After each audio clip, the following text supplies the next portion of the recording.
பாருங்க, இந்த தானியேலும் அவனுடைய ஃப்ரெண்ட்ஸும் ஆண்டவருக்காக அவர்கள் வைராக்கியமா உறுதியாய் நிற்கும் போது ஞானத்துல சிறந்து விளங்குகிறவர்களாக 10 மடங்கு சாமர்த்தியர்களாக அவர்கள் இருந்தாங்க. உங்க வாழ்க்கையில நீங்க ஷைன் பண்ணணும்னு விரும்புறீங்களா? வேலை இடத்துல எக்ஸலா இருக்கணும்னு விரும்புறீங்களா? நீங்க போற இடத்துல பெஸ்டா இருக்கணும்னு விரும்புறீங்களா? அப்பா, இவங்க கிட்ட இவங்க வேலை கொடுத்தா அப்படிதான் செய்வாங்க.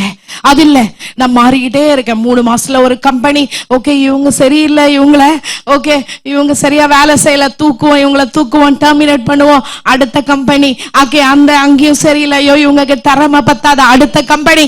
அப்படி போய்கொண்டு இருக்கிற பிள்ளைகள் நம்ம பிள்ளைகள் இல்லை. ஏன் தெரியுமா? நம்மோடு இருக்கிற தேவன் அவர் ஞானம் உள்ளவர். ஹல்லேலூயா.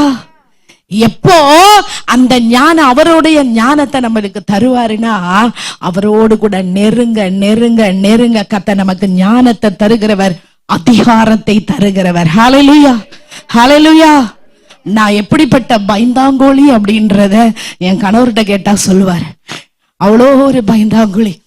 எங்க பாஸ்டர் என்ன பண்ணுவாரு, நான் நல்லா பாடுறேன் அப்படின்னு என்னை கூப்பிட்டு ஆஃபரிங் சாங் பாட சொல்லுவார். நான் சின்ன பிள்ளையா இருக்கும்போது, அப்போ எனக்கு ஸ்டேஜ்ல ஏறவே பயம். அப்படி இருந்தாலும் என்னை எப்படியாவது பிடிச்சி தள்ளி விட்டுருவாரு. நீ பாடணும். என்னோட பாஸ்டர் என்னுடைய ஆவிக்குரிய தகப்பன் கனடா தேசத்துல இருக்கிறார். சரியா, அவர் என்ன பண்ணுவாரு, இல்ல ஹானா நீ பாடிதான் ஆகணும், நீ நல்லா பாடுற அப்படின்னு சொல்லி நான் திரும்ப பண்ணுவேன். இப்படியே மயக்க பிடிச்சிட்டு அப்படியே உட்காந்துக்குவேன் கீழே. அவரே பின்னாடி உட்காந்து எந்திரி எந்திரி எந்திரிச்சு பாடு அப்படின்னு. என்னால அவ்வளோ ஒரு பயம். நானும் என் தங்கச்சியும் ஒன்னா போவோம், 2 பேரும். அப்போ யாராவது அங்க 4 பேர் அங்க இருந்தாங்கன்னா, யாராவது பசங்க அங்க நின்றுருந்தாங்கன்னா, நான் அதுக்கப்புறம் போவே மாட்டேன். என் தங்கச்சி கூப்பிட்டு பாப்பா, என்னோட தங்கச்சி நீங்க பாத்திருப்பீங்கன்னு நினைக்கிறேன், பியூர்ல ரிட்ரீட்டுக்கு வந்திருந்தாங்க. அப்போ என் தங்கச்சி சொல்லுவா, வரியா இல்லையா நீ அப்படின்னு. எனக்கு பயமா இருக்கு. லூசா நீ, அங்க அவங்க பாட்டு பேசிக்கிட்டு இருக்காங்க, ஒண்ணு அவங்க என்ன பண்ண போறாங்க, அவங்க பாட்டு நிக்கிறாங்க. இல்ல அவங்க அங்க நிக்கிறாங்க, அவங்க ரோட்ல நிக்கிறாங்க, நான் வா அப்படின்னு வா. அதனால அவ பாதி இடத்துக்கு என்ன விட்டுட்டே போயிருவா. உன்னை வச்சு என்னால அவ என்ன கூப்பிடுறதே சரியான பேக்கு அப்படின்னு வா.